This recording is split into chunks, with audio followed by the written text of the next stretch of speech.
नमस्कार किसान साथियों, कृषि दर्शन के इस अंक में आप सभी का स्वागत है। हम डिंडौरी ज़िले के नर्मदा किनारे स्थित खामी रैयत गांव में हैं। यहाँ के एक प्रगतिशील किसान से हम जानते हैं कि वो किस तरह से खेती करते हैं और लाभ अर्जित करते हैं। आइए उनसे जानते हैं। कृपया अपना परिचय दीजिए। मेरा नाम दिलीप मरावी, जिला डिंडौरी से हूँ। मैं डिंडौरी के नज़दीक ही मेरा गांव, डिंडौरी से 10 किलोमीटर के आसपास दूरी है, ग्राम खामी रैयत। वहाँ का कृषक हूँ मैं। आप किस किस तरह की खेती करते हैं? मैं धान की फसल लेता हूँ। धान के साथ में मक्का, अरहर, राहर और मटर। इसके साथ साथ में मैं सब्जी की फसल भी लेता हूँ। कौन कौन सी सब्जियां आप लगाते हैं? सब्जी में मैं आलू लगाता हूँ, टमाटर लगाता हूँ, बैगन लगाता हूँ और इनके अलावा मसाले की फसल में मैं मिर्च और प्याज और लहसुन की खेती करता हूँ।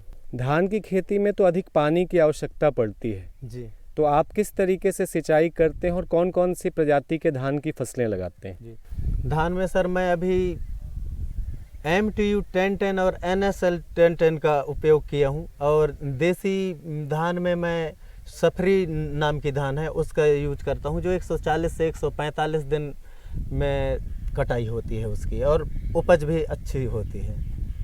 और धान के अलावा इन खेतों में और आप कौन सी फसलें लेते हैं? धान के अलावा सर धान कटाई करने के बाद मैं इनमें दलहनी फसलें डालूँगा और दलहनी के अलावा गेहूँ फसल भी डालते हैं सर।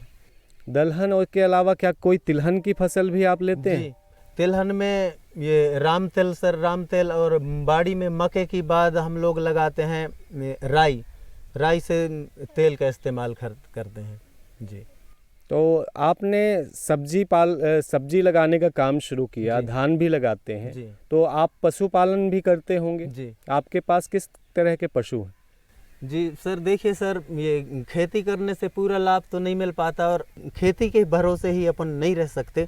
अन्य भी अपने वो जैसे जीवन यापन करना है सर, तो खेती से ही मतलब उतना लाभ नहीं हो पाता। तो इसके साथ साथ हम लोग सब्जी की फसल लेते हैं। उद्यानिकी में आम का फसल लगाया हूँ मैं, यहाँ पर आम लगाया हूँ और आम के साथ साथ में दुग्ध पालन के लिए सर मैंने गाय रखा है और गाय के अलावा मेरे पास एक भैंस भी है और बकरी पालन भी है, जिससे अधिक आमदनी होती है सर, तो जीवन यापन करने में कुछ परेशानियां कम होती हैं।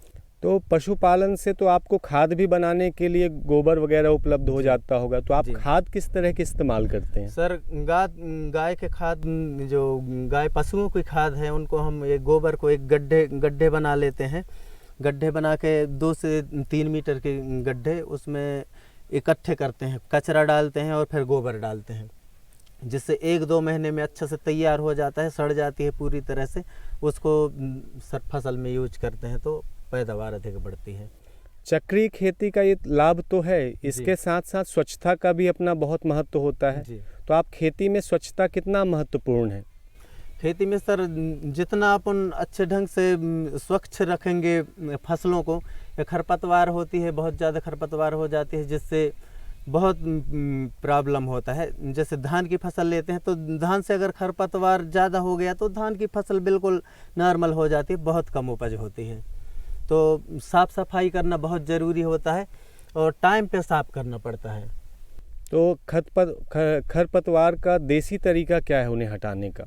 देसी तरह से सर आदमी खुद हटाते हैं सर, वो निकालते हैं हाथ से और उखाड़ के फेंकते हैं। तो जैसा कि आप बता रहे हैं कि आप ज़्यादातर प्राकृतिक या जैविक खेती करते हैं, तो जैविक खेती के लिए गोबर खाद के अलावा क्या अन्य तरह के भी कोई खाद इस्तेमाल करते हैं? जी सर, वर्मी कंपोस्ट बनाए हैं सर। वर्मी कंपोस्ट में कचरा डालते हैं, उसमें गोबर डालते हैं, फिर मिट्टी डालते हैं और समय समय पर पानी डालते हैं और वहाँ केंचुआ डालते हैं। तो केंचुआ पूरी तरह से वो गोबर को, मिट्टी को और कचरे को खा के इकट्ठे और वो अपने बीट के माध्यम से वो खाद बना के देते हैं, जो चाय की तरह भुरभुरी होती है। उसको बोने में भी आसानी जाती है और फसल अच्छी हरियाली रहता है सर और उपज भी अच्छी मिलती है। तो ज़्यादातर किसान अभी भी इस बात को लेकर संशय में रहते हैं कि रासायनिक खेती करें या प्राकृतिक खेती करें। जी। तो ऐसे किसानों को आप क्या संदेश देंगे?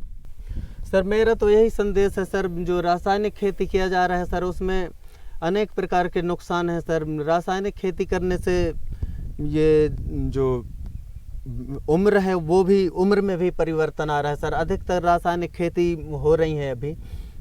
रासायनिक खेती से सर, एक तो रासायनिक खेती करने से ये जो मिट्टी है खेत की, वो हल चलाने में सर दिक्कत जाती है, कड़ापन आती है और तरह तरह की बीमारियां भी उत्पन्न होती हैं। तो मैंने रासायनिक खेती को बदल के अब जो परंपरागत खेती चलती आ रही थी अपने पुराने ज़माने से, उसी पद्धति को अपनाना चाहता हूँ। धान के अलावा डिंडोरी तो श्री अन्न यानी कि कोदो कुटकी मिलेट्स के बारे में बड़ा प्रसिद्ध है, तो आप इसकी खेती भी करते हैं?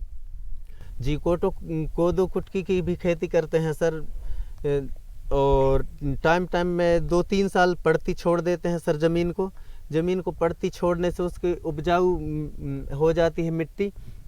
उपजाऊ होने के बाद फिर उसमें राम तिल डालते हैं। राम तिल डालने के बाद दूसरे साल में ये डालते हैं सर कोदो के साथ में अरहर डाल देते हैं, उससे अपने को अच्छी उपज मिलती है। तो अलग अलग दलहन तिलहन और धान की फसल लगाने से मिट्टी को क्या फ़ायदा पहुंचता है? सर फसल चक्र अपनाने से तो फ़ायदा होता ही है सर। कुछ फसल होती हैं जो ऊपर की मिट्टी से वो अपना भोजन ग्रहण करते हैं, फिर जैसे फसल चक्र अपनाते हैं उसमें अरहर डाल देते हैं तो अरहर की जो मूसली जड़ें होती हैं वो अंदर तक जाती हैं, तो अंदर से खाद लेते हैं और फिर अपना वो पैदावार देती हैं। और उद्यानिकी की कौन कौन सी फसलें आप लेते हैं? सर उद्यानिकी में मैं इस साल आम का वृक्ष लगाया हूँ, आम का फसल लगाया हूँ। यहाँ पर 30 पौधे लगा हुआ है। ये जितने भी पौधे लगे हैं 30 अभी पूरे जीवित हैं और वो बडिंग किया हुआ है सर। और आप मसालों की खेती भी करते हैं, कौन कौन से मसाले आप लगाते हैं?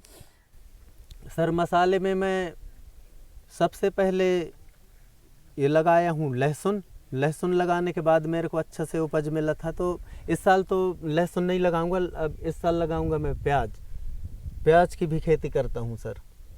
तो जो लहसुन रासायनिक खाद में लगाई जाती है और जो देसी खाद में लगाई जाती है, इनमें क्या उपज का अंतर आता है या आकार का अंतर आता है? उपज का अंतर आता है सर, प्लस आकार में भी अंतर आते हैं। जो रासायनिक खाद से अपन मसाले की खेती करते हैं उसके जो साइज होती है, साइज बढ़ जाती है सर ये प्राकृतिक खेती में। तो आपके गांव में इसी तरह के सभी लोग चक्रीय खेती करते हैं या अभी भी कुछ लोग वही नए तरीके की खेती ही करते हैं? सर कुछ लोग तो अभी धीरे धीरे कई प्रशिक्षण होते हैं, गांव में भी प्रशिक्षण होते हैं, तो उनके माध्यम से धीरे धीरे अब रासायनिक खेती करना बंद करेंगे। अब सभी को पता चल गया है कि प्राकृतिक खेती से जितना लाभ होता है उतना लाभ रासायनिक खेती में नहीं है। तो ऐसा जागरूक हो रहे हैं आदमी, धीरे धीरे लगता है मेरे को रासायनिक खेती को छोड़ के प्राकृतिक खेती अपना लेंगे। तो ऐसे किसानों को आप किस तरीके से प्रेरित करते हैं? सर मैं तो जितने भी किसानों से मुलाकात होती है तो उनसे मैं यही सलाह देता हूं कि रासायनिक खेती को छोड़ के और फिर प्राकृतिक पद्धति अपनाएं। बहुत बहुत धन्यवाद दिलीप जी। तो ये थे प्रगतिशील किसान दिलीप जी। इनके प्रगतिशील खेती से आसपास के किसानों को भी बहुत प्रेरणा मिलती है। इन्होंने चक्रीय खेती करके खेती को लाभ का धंधा बनाया हुआ है। इसके अलावा ये इस चीज़ पे विशेष ध्यान देते हैं कि रासायनिक खाद जाकर के नर्मदा नदी में ना मिले और मिट्टी भी प्रदूषित ना हो। साथियों, अब वक्त हो चला है एक छोटे से ब्रेक का। मिलते हैं एक छोटे से अंतराल के बाद। अरे सुन तो।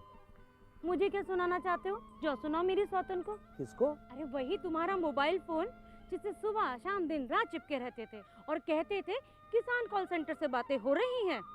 अच्छा ये बात है। हाँ, क्यों? क्या हुआ? अब बात नहीं होती क्या? अब तो झट से बात हो जाती है। संबंधी समस्याओं का अपनी भाषा में तुरंत हल पाने के लिए पूरे भारत में किसी भी फोन से हेल्पलाइन नंबर पर संपर्क करें। किसानों का दोस्त किसान कॉल सेंटर।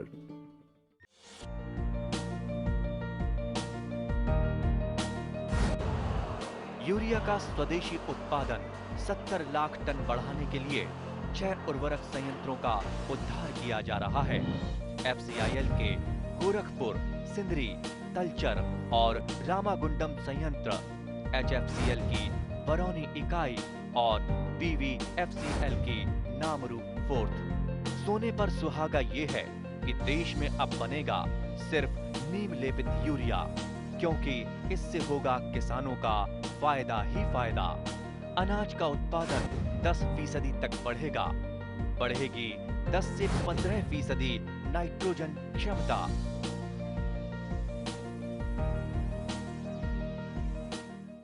ब्रेक के बाद आपका स्वागत है साथियों। हमारे बीच है ग्रामीण कृषि विस्तार अधिकारी आरती चौरसिया जी। इनसे हम जानते हैं परंपरागत खेती के बारे में। आपका स्वागत है मैम। बहुत बहुत धन्यवाद सर। कृपया बताएं कि यहाँ पर जनजातीय लोगों के बारे में ज़्यादा बात होती है और स्वच्छता से इनका बड़ा नाता रहा है, जी तो बिल्कुल। इस बारे में आपका लंबा अनुभव कैसा रहा? सर, सभी किसान भाइयों को मेरा नमस्कार। और जैसा कि आपने पूछा कि यहाँ जो जनजातीय परिवेश है, यहाँ स्वच्छता का बहुत ही अधिक ध्यान रखा जाता है, चाहे वो खेती से हो संबंधित हो या घर से संबंधित हो। ये स्वच्छता का काफ़ी ध्यान रखते हैं। यदि ये इनके पारिवारिक परिवेश की बात करें तो घरों में भी आप जब भी इनके पहुँचेंगे तो इनके घरों में पूरी साफ़ सफाई आपको मतलब देखने को मिलती है। साथ ही यदि हम इनकी खेतों की बात करें, क्योंकि आज ये जो हमारा चर्चा का है, मुख्य रूप से हम किसान भाइयों से बातचीत कर रहे हैं, तो खेती में विशेष रूप से ये लोग साफ़ सफाई का बहुत ध्यान रखते हैं, क्योंकि जैसे ही इनके खेतों में खरपतवार आना शुरू होते हैं या जैसे ही फसल में खरपतवार दिखाई देने लगते हैं तो तुरंत ही उनका प्रबंधन किया जाता है।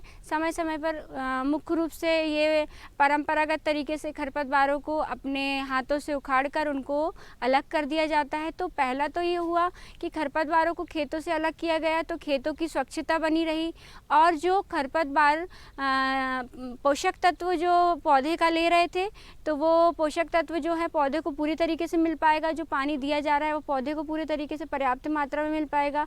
तो पहला प्रबंधन तो ये हुआ कि खरपतवार खेतों से अलग होने से खेतों की जो उपज में प्रभाव पड़ने वाला था उससे पड़ने से बच जाती है, फसल की उपज अधिक प्राप्त होती है। और दूसरा मुख्य रूप से बात करें हम, तो खरपतवारों का प्रबंधन किया जाता है क्या कि वो उससे खाद तैयार की जा सकती है। तो यहाँ के किसान भाइयों को, जैसा कि मेरा अनुभव रहा है, मैं एक्सटेंशन वर्कर हूँ, फील्ड से ही जुड़े हुए हैं हम लोग, तो यहाँ के किसान भाई ये जो खरपतवार को हटाकर उनका कंपोस्ट खाद तैयार करते हैं। कंपोस्ट खाद के लिए वो एक गड्ढा करते हैं, उस गड्ढे में जो भी खरपतवार हटाए गए हैं खेतों से उनको डाला जाता है। उसके साथ साथ जो गाय का गोबर है वो भी उस गड्ढे में डाला जाता है, और कुछ समय बाद वो गड्ढे को ऊपर से थोड़ा सा ढक दिया जाता है ताकि उसमें धूप की रोशनी ना पड़े, क्योंकि उसमें सूक्ष्म जीवाणु समाप्त हो जाते हैं धूप से। और उसके बाद कुछ समय बाद देखा जाता है कि एक अच्छी कंपोस्ट खाद, जो कि हमारी फसल को काफ़ी उपज अच्छी मिलती है, जिससे वो बनकर तैयार हो जाती है। और साथ में ही आज का जो वर्तमान समय है, हमारा डिंडौरी ज़िला बहुत ही अच्छी बात है कि जैविक है। जैसे कि यहाँ के किसान जो हैं वो छिड़कवा पद्धति को ज़्यादा अपनाते हैं। हर फसल की बात करें, चाहे धान हो, चना हो, मसूर हो, जो भी फसल किसान लेते हैं वो छिड़कवा पद्धति से करते हैं। तो हमारा पहला प्रयास ये है कि छिड़कवा पद्धति में किसानों को बीज की बहुत अधिक मात्रा लगती है और उसमें खरपतवार भी अधिक आते हैं और किसान को फ़ायदा कम पहुंच पाता है। तो हम लोग वर्तमान समय में किसानों को छिड़कवा पद्धति से लाइन पद्धति से जो बोनी की जाती है, जैसे धान की बात करें तो धान में एक श्री पद्धति होती है। श्री पद्धति से यदि वो धान की खेती करते हैं तो बीज की मात्रा बहुत कम लगती है और उपज भी काफ़ी अधिक मिलती है। तो इस प्रकार से हर जो फसल है उसमें हम पहला हमारा उद्देश्य है कि किसान छिड़कवा पद्धति को कम करके लाइन से कतार से बोनी करे। दूसरी मुख्य रूप से बात आती है कि किसान जैविक खादें तैयार करे, जैसे कि केचुआ खाद, जीवामृत खाद। तीसरा मुख्य रूप से है कि किसानों को के बीच में हम जो बीज, मतलब जो मुख्य रूप से बीज है फसल का जो मेन है हमारा, तो बीज उपचार से लेकर हार्वेस्टिंग कटाई तक वो किन किन सावधानियों को रख सकता है, क्या ऐसी तकनीक अपना सकता है जिससे उसकी उपज अधिक से अधिक प्राप्त हो, इसका हम पूर्ण रूप से ध्यान देकर प्रशिक्षण देते हैं। तो डिंडौरी जिला मिलेट यानी कि श्री अन्न के लिए भी बड़ा प्रसिद्ध है। जी बिल्कुल। तो मिलेट की खेती को लेकर प्रोत्साहित कैसे करते हैं आप किसानों को? सर वैसे तो यहाँ के जो किसान हैं वो मिलेट्स की खेती करते ही करते हैं, लेकिन वर्तमान में जो है कि हम लोगों ने जैसे यहाँ कोदो कुट की अधिक मात्रा में होता है। रागी भी जो है एक मिलेट्स में मतलब जिसमें बहुत अधिक मात्रा में कैल्शियम होता है और बहुत ही पोषक तत्वों से भरपूर एक मोटा अनाज है। तो रागी, सावा और भी जो अन्य फसलें हैं उनको भी हम शामिल कर रहे हैं कि कोदो कुटकी के अलावा अन्य फसलों की भी खेती किसान करे।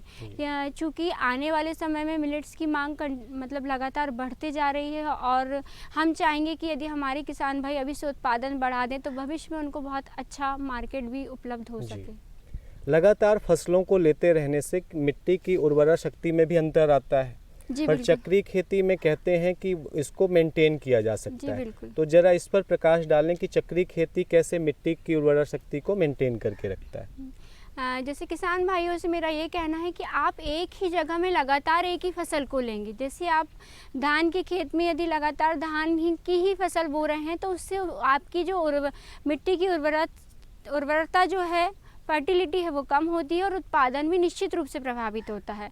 और जो कीड़े और खरपतवार वहाँ कंटिन्यू आ रहे हैं लगातार, उनकी मात्रा भी बहुत अधिक बढ़ते जाती है। तो किसान भाइयों से ये मेरा अनुरोध है कि आप फसल को बदल कर बोए। जैसे कि आपने पहले यदि अनाज वाली फसल ली है तो उसके बाद आप दलहनी फसलें बोए। इससे क्या होगा, जो दलहनी फसलों में क्या होता है, जैसे राइजोबियम जो एक न्यूट्रिएंट बैक्टीरिया होते हैं, तो ये क्या करते हैं, फर्टिलिटी को, सॉइल की जो फर्टिलिटी है उसको बढ़ाने का काम करते हैं। तो किसान भाइयों से ये अनुरोध है कि यदि आप अनाज वाली फसलें बो रहे हैं तो उसके बाद आप दलहनी फसलें बोएं। तो उससे क्या होगा कि आपकी मिट्टी की उर्वरा क्षमता भी बढ़ेगी और आपका उत्पादन भी निश्चित रूप से बढ़ेगा और जो खरपतवारों की और कीड़ों की समस्याएं आती हैं वो भी काफ़ी हद तक कम हो जाएंगी। बहुत बहुत धन्यवाद मैम।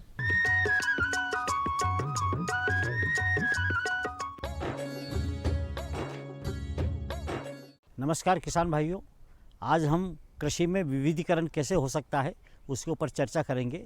हमारा मालवा और मध्य प्रदेश में जो परंपरागत फसलें हो रही है, चाहे गेहूं है, चने हैं, सोयाबीन है, लेकिन उसकी हम लागत अगर देखें तो दिन पर दिन बढ़ती जा रही है। इस लागत को कैसे कम किया जाए और किसान भाइयों की आमदनी डबल कैसे हो, इसके लिए हमें कृषि में विविधीकरण की आवश्यकता है। और हमारे क्षेत्र में जो औषधि फसल है उस बहुत अच्छा विविधीकरण उससे हो सकता है।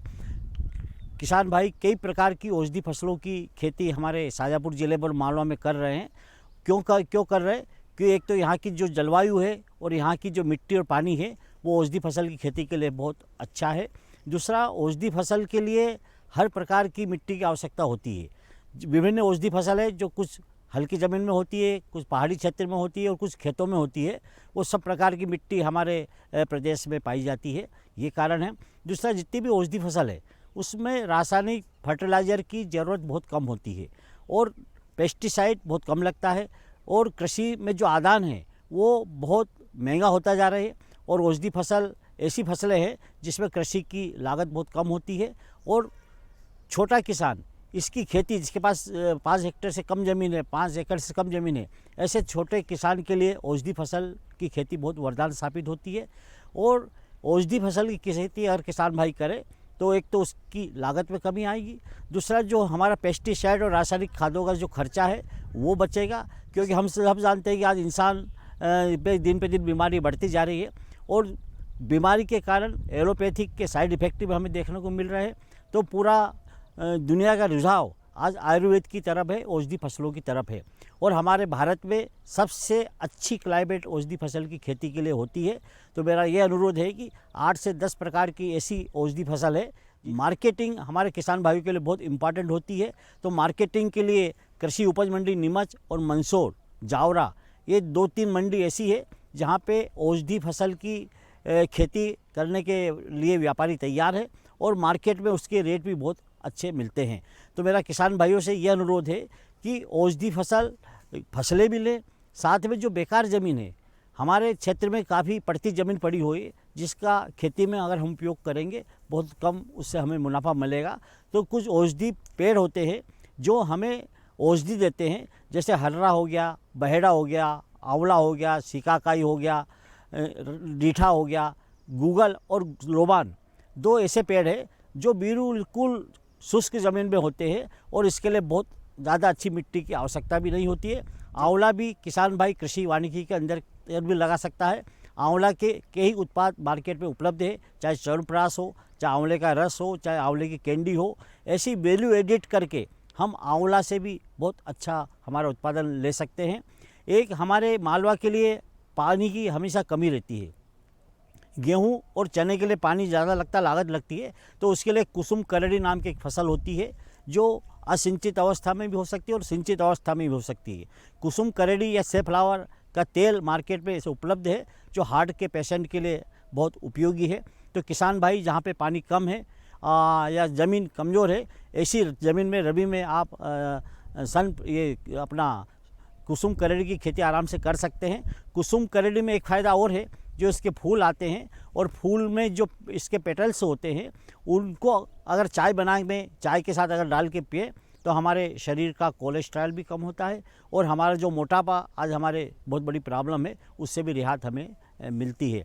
अलसी हम सब जानते हैं कि रोस्टेड अलसी का मार्केट बहुत अच्छा है और अलसी की खेती के लिए भी बहुत अच्छी ज़मीन की आवश्यकता नहीं होती है, पानी भी इसमें कम लगता है। तो क्यों ना हम गेहूं चने के साथ में कुछ अलसी की खेती भी शुरुआत करें। अलसी का तेल और अलसी खुद रोस्टेड अलसी बाज़ार में उपलब्ध है और आज जितने भी कोलेस्ट्रॉल की प्रॉब्लम आ रही है, कई बीमारियां बढ़ रही है, वो अलसी खाने से, सुबह सुबह रोस्टेड अलसी खाने से उससे कई बीमारियों से हमें इजात हो जाती है। तो अलसी भी एक औषधि फसल है जिनकी खेती हमारे किसान भाई आराम से कर सकते हैं। गेहूँ चना जहाँ लगाते हैं उसकी जगह कलौंजी है, इसबगोल है, चंद्रसूर है, ये सब ऐसी फसलें हैं जो कम लागत में हमें ज़्यादा मुनाफा दे सकती है। औषधि फसल की खेती की तरफ जाएं, जैसे अश्वगंधा बहुत कम पानी में हो जाता है और सेमी खरीफ की फसल है, तो क्यों ना हम अश्वगंधा की खेती करें। बलवर्धक भी है, ताकत भी देता है और शरीर की जो इम्यूनिटी है उसको भी अश्वगंधा बढ़ाता है और अश्वगंधा की खेती भी हमारे किसान भाइयों के लिए बहुत उपयोगी हो सकती है। कई अश्वगंधा के पत्ते खाने से भी आपके मोटापे में फ़ायदा होता है, तो अश्वगंधा की खेती का काफ़ी उपयोग है। सफ़ेद मूसली की खेती भी हमारे आराम से मालवा में हो सकती है।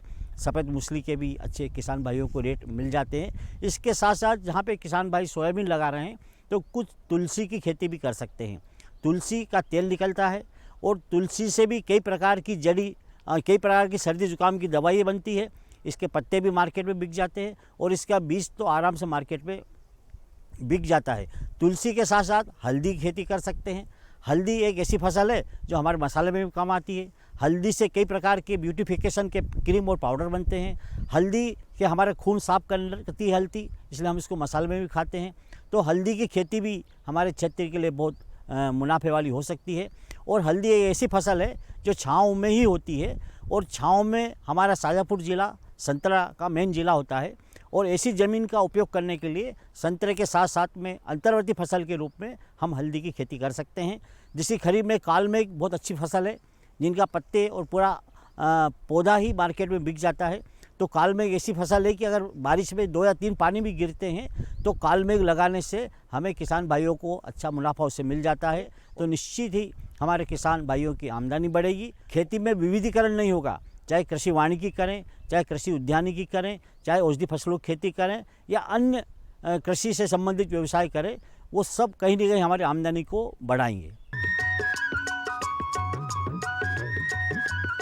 कृषि दर्शन के अंक में फ़िलहाल इतना ही। नए अंक में हम कृषि संबंधित नई सूचनाओं के साथ आपके सामने एक बार फिर हाजिर होंगे। तब तक के लिए आज्ञा दीजिए। नमस्कार।